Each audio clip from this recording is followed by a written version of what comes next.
things like the lottery are such BS because A, what kind of mindset does a lottery hammer into you? It makes you believe that you're at the effect, not the cause. That's the whole idea. Like, look at things like American Idol or the lottery or reality TV.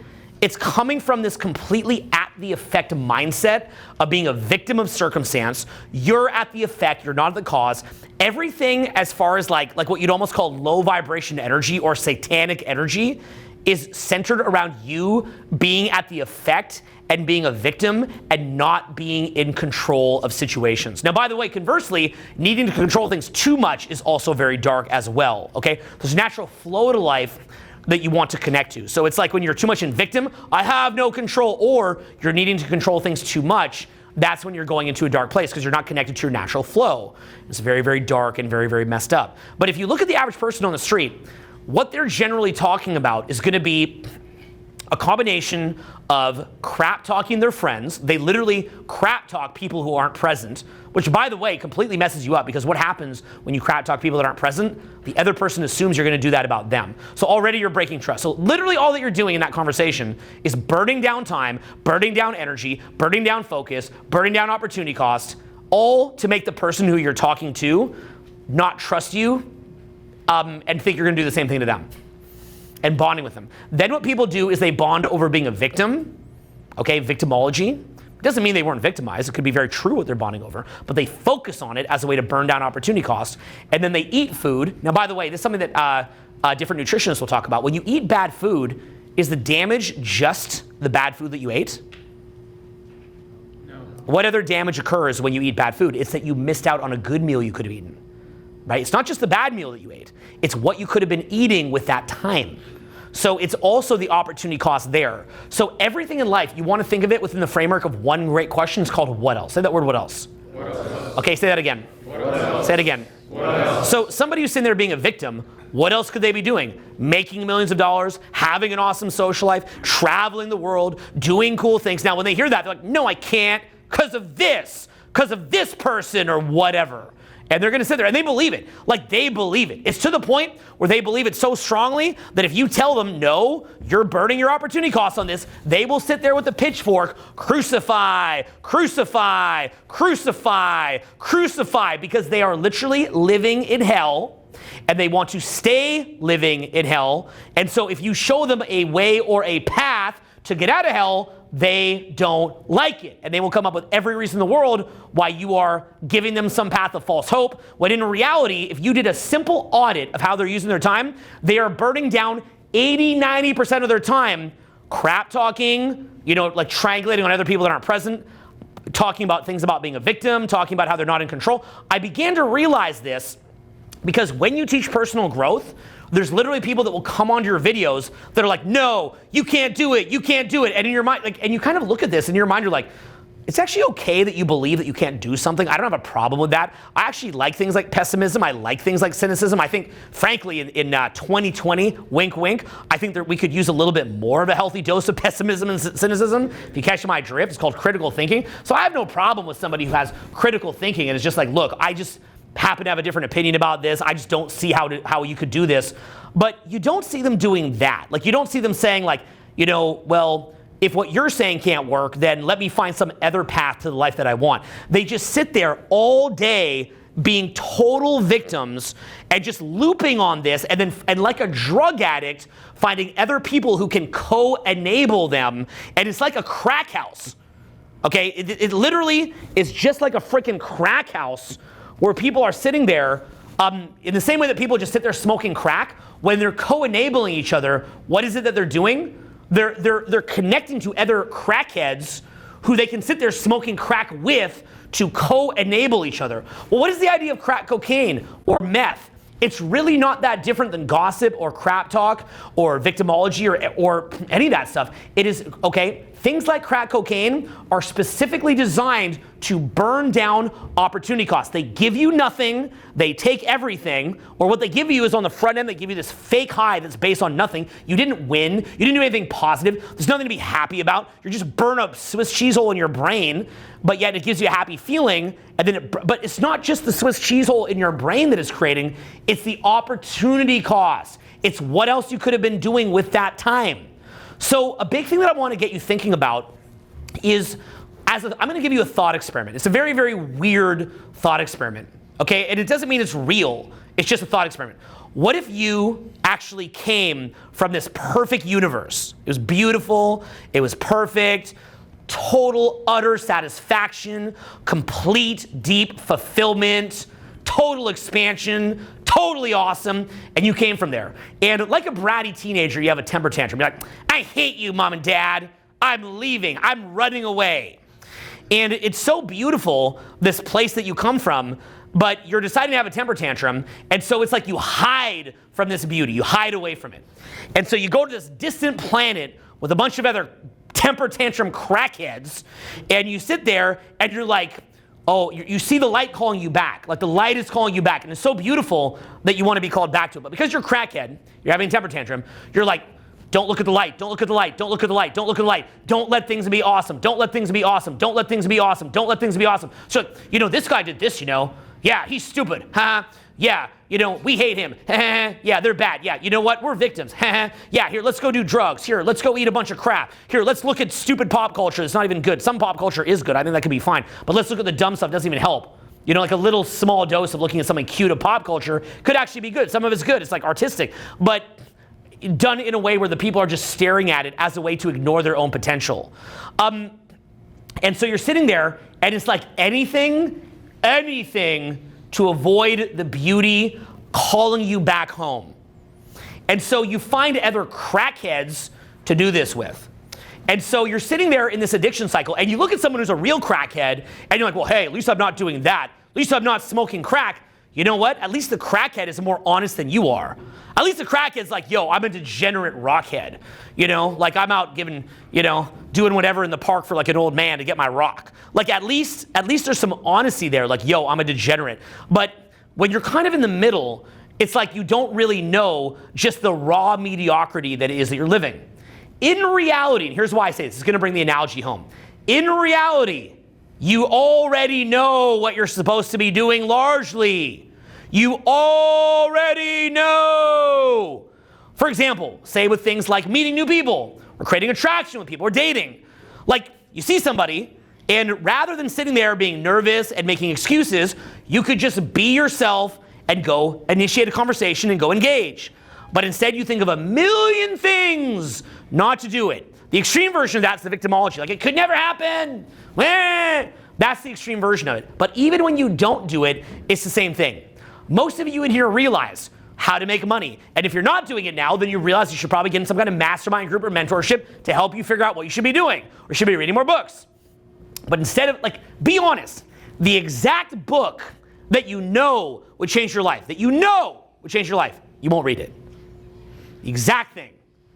And with friends of yours or family of yours that are even worse off crackheads, that metaphorical crackheads, not real crackheads, but metaphorically, for the metaphor as a joke and parody that we're using, that if you give them some amazing book, they're going to react negatively to it. They're like, no, I'm not going to read this. Like, you give them some kind of really good self-help book, look at the reactions you get. You could have a family member that you could show them some cool new video game, they're all about it.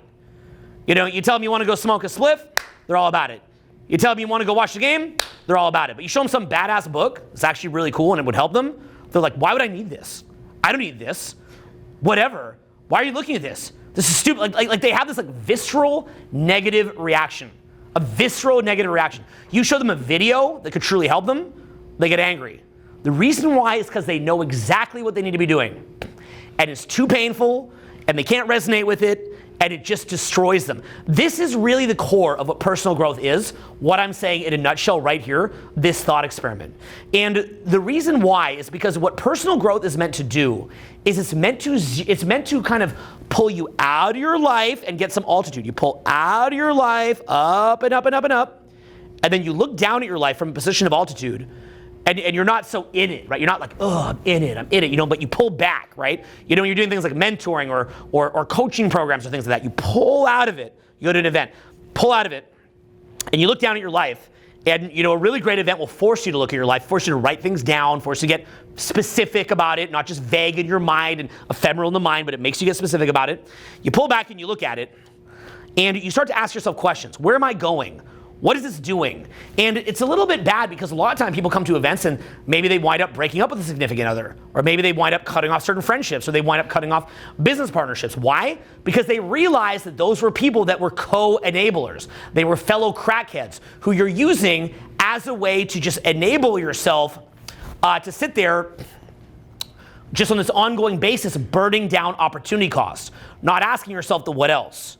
Now, if in every single area of your life you ask yourself, am I around good influences? Am I reading the right books? Am I watching the right video and media? Am I taking the right steps that I should in my life? If you were to actually lock in and do that, you know you're gonna smash it. Like my buddies that are ultra rich, you can't get them to gossip. Try to get them to gossip. Like you're like, that person's a dick. They're like, oh yeah, cool, bro. Yeah, for sure. Anyway, and they go right back to making money. You're like, hey, we're victims here. They're like, yeah, wow, that sounds terrible. Right back to making money. Hey, let's go do this stupid thing. It's gonna deplete us. I'm good, bro. Right back to making money. That's all they're like, just like straight up like that. Now somebody in victimology, they're like, but no, I can't. I'm being held back. I'm a victim. I've been victimized. Wah, wah, wah, wah. And they'll just keep doing that. But yet if you really did an audit and you said, yo, shut up.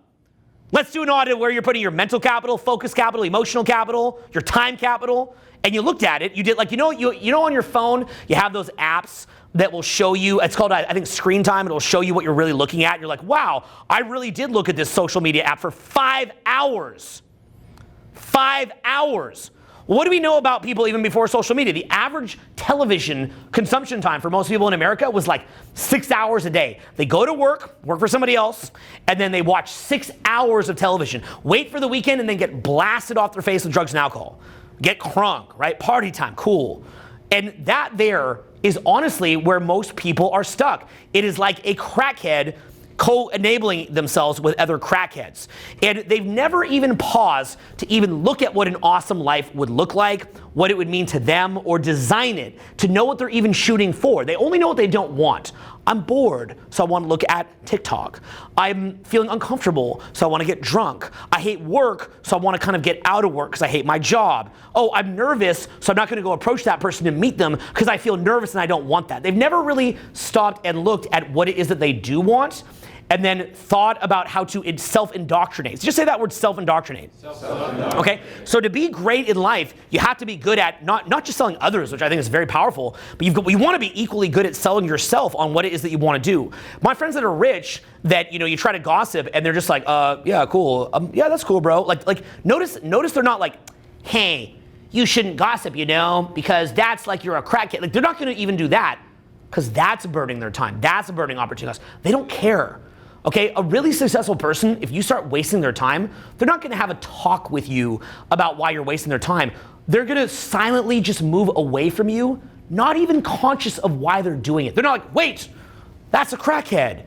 Oh, I've gotta get away. No, like they're not like that.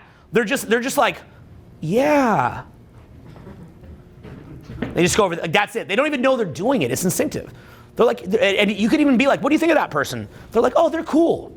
You ever gonna talk to them again? I don't know, maybe. But the answer is no, right? Like they're not even in reaction enough to even care about it, okay? But in many ways, you could argue the same thing for going out and having fun, because life's not just about money. So let's say you're on a vacation. I spent a lot of time in Montana this year, a lot of time in the mountains. If I'm up in the mountains and somebody's sitting there wasting my time, I'm like, no. Now's the time for a refreshing break in the mountains. So now we're in the mountains, it's about taking it in, right? So if somebody's derailing that, I'm like, oh, cool, bro, cool. Hey, look at the mountain, right? Look at the mountain, bro. Bro, yo, hey, look at the mountain, bro, right? So in that moment, if you're on vacation, you're like, well, what's the value here? The value is this is a super cool vacation. I want to have fun on this vacation. If we're at the spa and we're trying to relax, maybe you're having like a lively discussion at the spa, but let's say you're trying to relax in that day. Well, then in that case, if your buddy's like, well, this and this, like, as an example, we talked about how some people are focused about money and work. But let's say that you're at the spa and you're trying to relax, but then your friends talk about money and work. What do they have?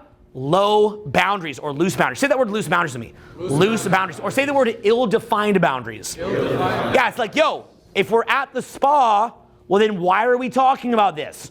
Sit down, breathe in the steam, think about God or whatever, and relax.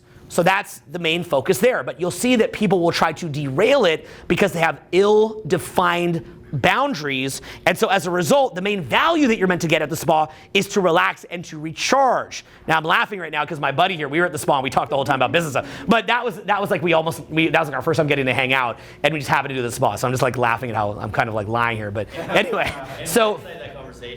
Yeah, it's a great conversation. So the thing is, like, but again, there's going to be times that we would go to the spa. You know, we don't get a lot of time to hang out, but you know, I'd have friends I'd go to the spa with, and literally we're there to relax.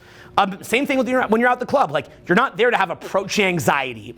You're not there to sit there going, "Can I do this?" Like, shut up, yo, shut up. Like, no, but I'm nervous and I don't know, and like, can I really? Like, why are you even talking? Everything out of your mouth is garbage. Just shut up. We're here to have an awesome time, to meet new people, to go engage, to go interact, to go make things happen. Shut up, let's go. And anything other than that, like if you're at the club and you're trying to meet people, like, what about the money thing? Or like, what about being a victim? Or what about crap? Shut up, okay? Because all that it is a crackhead just trying to sit there and ruin everything and not go meet new awesome people and not have an awesome dating life or social life or networking life or making new friends. Rather than doing that, it's about being some crackhead. Now, I'm using the word crackhead as a parody and as an evocative word to sort of be a little bit confrontational. Some speeches I do are kind of chill, they're fun. Some that I do, I try to make them funny. This is a speech a little bit more confrontational. So what I'm trying to do in this speech here is I'm trying to draw your attention just towards these areas that you're not getting the value. Now, what happens over time when you realize that actually you know what you're supposed to do, but you have ill-defined boundaries, then what you do over time is you begin to build a base level of value, okay? And with that base level of value, you start to have some success. Well, now what you can do is get better problems. So if you're sitting there, and let's say that your business is at less than $1 million a year, well, why are you talking about anything other than how to write sales ads? Like, why are you talking about anything at all? If you're making less than $1 million a year in revenue in your business, why are you talking about anything at all about anything other than sales ads or adding value to your product or building out your offer or just things like that of that general genre that will actually help you? Like, every word out of your mouth is just crap coming out of your mouth. It's like literal filth and puke. You're just like, blah, just puking like green, disgusting puke with like undigested seafood and mayonnaise and crap just coming out of your mouth. It's all stupid. There's nothing that should be coming out of your mouth for the next 3 years and then tweaking your offer and your sales ad and getting good in your business. Likewise, if you're sitting there and you're not dating anybody and you're like, well, I don't know if I can do it, and I don't know if like if this is like really real and I'm a victim and I just can't, like, you should shut up. And you should be out there meeting new people, engaging with new people, building confidence, building social skills, looking at yourself, being honest with yourself, and putting in the work. Anything other than that is just burning opportunity costs. You are a crackhead. You are hiding from the beautiful reality that you could be a part of. So here's the funny thing. In reality, in most areas of your life, there's like 5 or 10 things that you need to be doing. It's like 5 or 10. But instead what you do is you think about 1,000,000 things. I need to think about 1,000,000 things. I can't get up without my cup of joe. No, I want to stay up late watching the boob tube. No, I want to gossip. No, I want to complain. No, I want to be a victim. Oh, this person cut me off in traffic. I'm mad they cut me off in traffic. Why do you care they cut you off in traffic? That is their problem. That is between them and God, that they want to cut you off in traffic. They can go burn in hell for all you care, because that is their choice to do that. That has nothing to do with you. What is one of the first things you read in the Bible? You do not need to get revenge on somebody. Let God handle that. You've got to focus on your lane, like full on, just full. Can't even try to think of the perfect word for it. Like, you need to focus on your lane like a pit bull just has a steak. Okay, just like this, right? You're like, hey, Mr. Pitbull, can I have the steak? The pitbull's just like, and you just like you just got to be on it. They call that the word policing the garden. Say that word, policing the garden. Policing the garden. Say it louder. Policing the garden. Say it louder. Policing. Yeah. In other words, okay. And this is what it means to be a leader: is having basic boundaries. Well, who's the first person you have to lead? Yourself. Okay, you got to lead yourself. So these basic ideas. In our society, is this reinforced? No. Everything in society is designed to loosen your boundaries. You know what society is like? it's almost like you're the person being courted and somebody wants to have like some kinky casual hookup with you and you're like, no, I want to wait till I'm married. And they're like, no, have fun now. Yeah, have fun now. Ooh, yeah, live a vida loca with me. Yeah, yeah, it's gonna be right. And you're like, but no, I want to wait. I want a connection. And it's like, no, you can do it, right? Like that's literally like social media, the food, the mindsets, the paradigms. It's all about dopamine spikes and distraction and diversion. It's just like anything other than your life being awesome. That's basically what's on the menu. It's like on the menu is puke. It just, here's the menu. Which garbage do you want to shove down your throat like a sick crackhead? Smoke this rock, you crackhead. I call this jokingly the Satanic entertainment system. I think it's just a funny, evocative word. Doesn't mean you have to believe in that. But you want to think about this like you're in the system that is basically designed around people being ego-fueled. And here, you know the sickest, there's so many sick parts of the system, but you want to know, I'll tell you my favorite part of it. My favorite part is that people who are literally accomplishing nothing get pulled up by the establishment and get deified as if they're to be admired. Right? Like some of the people, like, it's not about, like, you'll notice how people that are very conservative, they'll say, if you're not reading the Bible, you're gonna make somebody else the golden calf. You ever heard that idea? Right? Like if you're not having a relationship with God or your higher power, you're gonna make something else God. So when you see people watching American Idol and like you find some person that they kind of pluck up and put them in front of the whole group and everyone's like, oh, they're amazing, right? Or look at some of these pop stars have minimal talent. It's like they pluck up a pop star that has minimal talent and they get everybody to worship it. It's sick. Look at how sick it is. It's like S&M on the masses. It's like, yeah, piggy, look at it. Look at this crap pop star, now worship it. Worship the crap pop star. You're like, yes, I worship the crap pop star, I worship them. Yes, use your time, use your focus, use your opportunity cost, use your focus capital, time capital. Give away your life's energy. Let us suck your life force from you like a vampire while you worship this clown, this talentless hack that we will put in front of you by just we can pay for a big audience because we can just generate that, and we'll pay for the production, the high production values because we can generate that because we're a corporation, we have all these investors, and we're just gonna put this in front of you. Now worship it. And you're like, ah! And you're sitting there worshiping it. And it's specifically like the most talentless hacks, just so that you'll worship a talentless hack. Why? Because it's like the lottery. What does the lottery communicate? You're at the effect. How do you get money? Oh, you just get lucky. You're just lucky. That's why people at the lowest levels usually think that money comes from either being unethical or it comes from being lucky, right? So it's not usually based on hard work. So it's reinforcing that idea further. Well, look, that random person got plucked up. They got plucked up. They got put on. Super duper crazy. It's so sad, the mindset, but it's always coming from being at the effect. It's called not having agency. Say that word, not having agency. Say not having agency. Right? It's all about removing agency. And so what you do is you take the satanic entertainment system. It's like, take all the nutrients out of the food. Like, look at some of these sick foods that are just everywhere. Like, who comes up with this?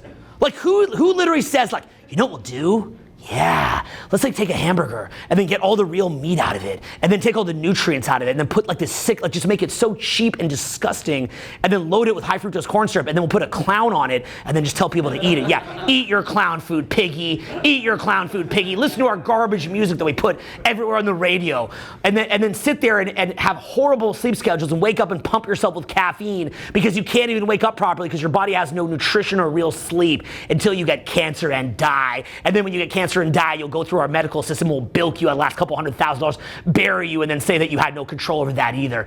Die, die, die, die, die. Worship, worship, worship. Eat it, listen to it, worship it, and die. Right? And then you walk down the street like eating a cucumber or a carrot. They're like, why are you eating that weird food? Like you look like a weirdo doing that, right?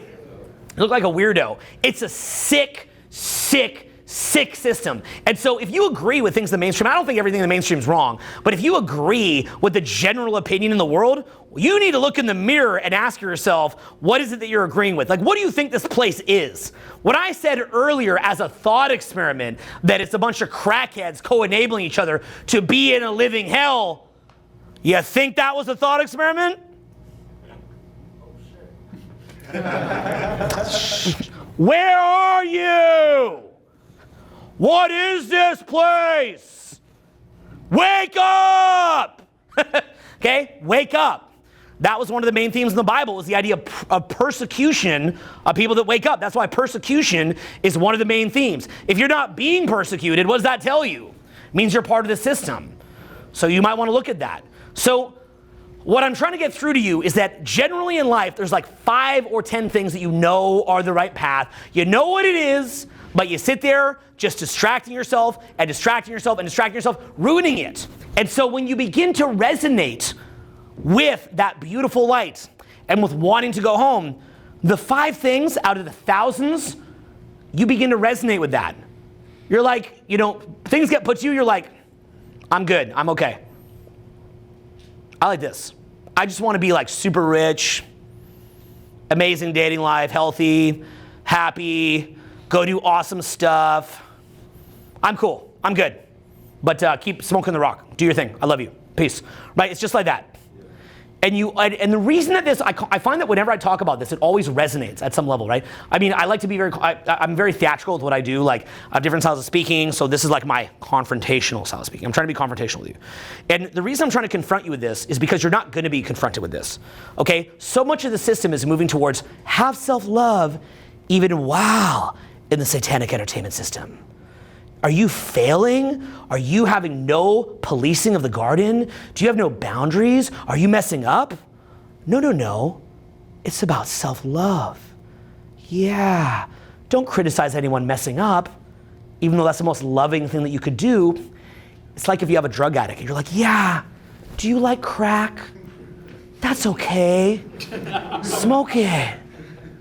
Let's do a little scan of your brain. Oh, the Swiss cheese hole is only this big. Let's just rot the whole thing. Love yourself. It's about self-love.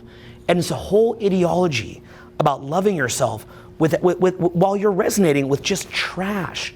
So I think self-love is important. I think we want to love ourselves, and I think having a foundation of love for yourself and realizing that you're a beautiful being is very, very valuable. But that shouldn't preclude you giving an honest audit of yourself.